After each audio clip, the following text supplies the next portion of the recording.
Hello guys, welcome back to my channel. My name is Jay Nails. Have you ever had itchy, burning, or swollen fingers after using gel nails? You might be reacting to HEMA or acrylates, which are found in most gel nails.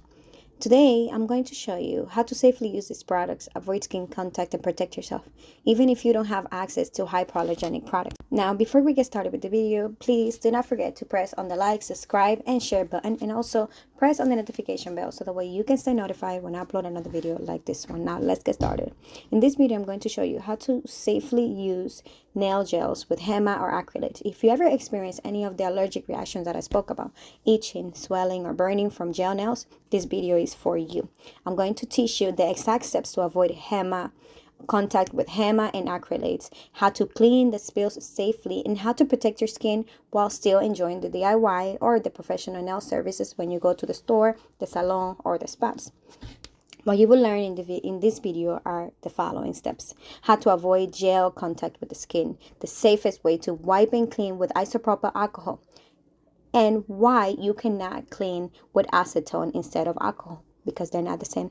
The must-have essentials to safely and safe nail application, how to clean bottles, the caps, brushes, and your workspace too, and why the no-wipe top coats are the safest and the best option for you instead of the ones with the inhibition layer. I'm going to teach you how to prevent the allergic reactions while still enjoying the nail creativity that makes you feel beautiful and cared for and pampered. Now get your pen and paper and get ready to write the steps down with me so that way you can stay in the know at all when it comes down to your nail products. So number one, I'm going to give you 6 steps and stay tuned to the end so that way you can stay notified for the bonus. Number 7. So number 1. The number 1 rule is avoid skin contact. Always, always, always apply the gels carefully. And if you have any products touching your skin, because we're not perfect, it will happen, mistakes will happen, please, you can follow these steps. Remove it immediately before curing it. And even if you cure it, the product, and it's on top of your skin, you have contact with it, the step is to, after you cure it, I'm going to show you in this video how you can move the skin slightly to the side, and with an orange wood stick, you're going to remove it after with a file. You're going to file it around very gently and remove it and wipe again with isopropyl alcohol. Number 2, use a lint-free wipe or strong paper towel like Bounty. You have to fold it and wipe with isopropyl alcohol at least 3 times. So that way you are not spreading the product further in your skin or in other products. Another thing, the reason why you have to use isopropyl alcohol and not acetone is because acetone will make the product get absorbed into your skin, and that's exactly what you want to avoid. And that's the reason why isopropyl alcohol is not the same thing as acetone. They work for different things, and isopropyl alcohol is the only thing that is going to remove this product and the HEMA away from your skin. For number 3, for corners or side walls of your nails, use a wooden orange stick to gently remove any gel before they cure. So I already spoke in number 2. After they cure, you're going to move it with an orange wood stick on the side. But then after that, before it cures, you have to remove the gels with an orange wood stick like I showed you just in the video. So number 4, after curing, use a proper nail cleaner to remove the sticky layers.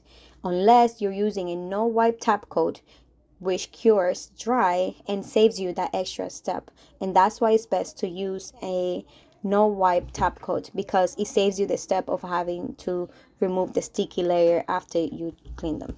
Now, there are a lot of proper nail cleaners. The one that you can use is number 1, isopropyl alcohol. But isopropyl alcohol will leave a kind of a dry texture after you clean with a top coat if you use the isopropyl alcohol sometimes. So not every top coat is okay to be cleaning it with isopropyl alcohol. So that's why you have to use a proper nail cleaner like the one that I have right here in the video I'm going to show you right now. The Semilec brand is a little bit expensive, but you can find a cheaper brand in AliExpress or Amazon. I always go for AliExpress because AliExpress have the items at a more cheaper level, but they're also high quality. quality. And the same things that you find in Amazon, usually you find them in AliExpress, but for a fraction of the price.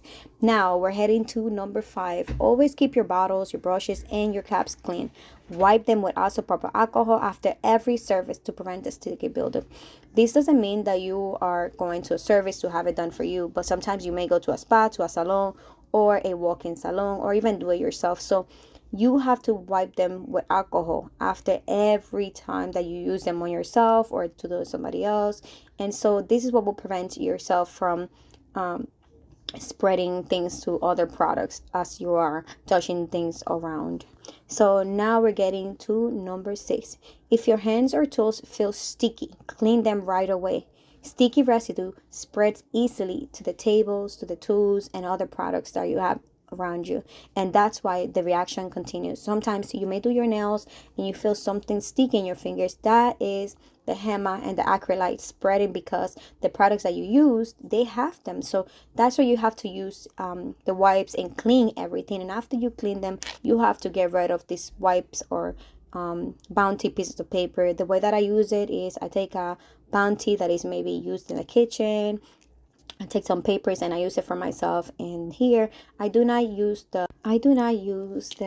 lint-free wipes that they sell on Amazon or AliExpress that are for nail cleaning. I do not use them because they are see-through and the product just goes through the other side and it lets you have allergic reaction even faster and spreads to your fingers once you're wiping them.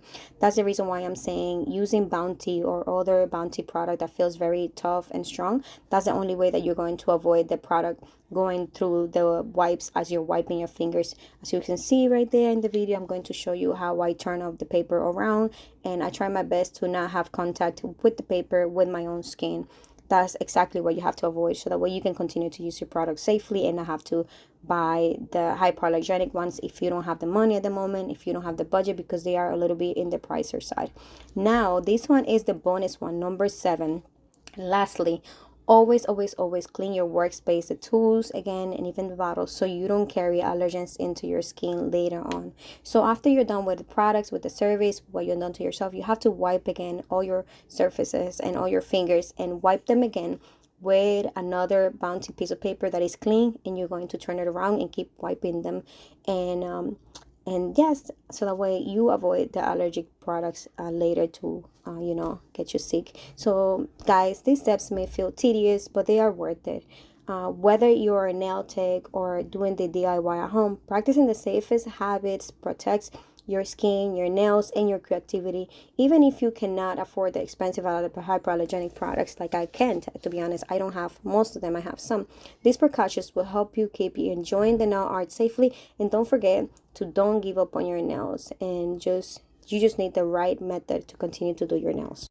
Now guys, whether you're in Cuba, the US, Europe, or anywhere else that you might be without easy access to hypoallergenic products, these tips will help you, and they can help you to have a safe DIY gel nail prep. And also you're going to stop the nail allergies that you continue to have. So guys, you can continue your nail journey without giving up on your passion. Now, before we end the video, please don't forget to press on the like, subscribe, and share button. And also don't forget to press on the notification bell so that way you can stay notified when I upload on the video like this one. And also for more allergy nail safe tips and tutorials of how to stay safe and continue to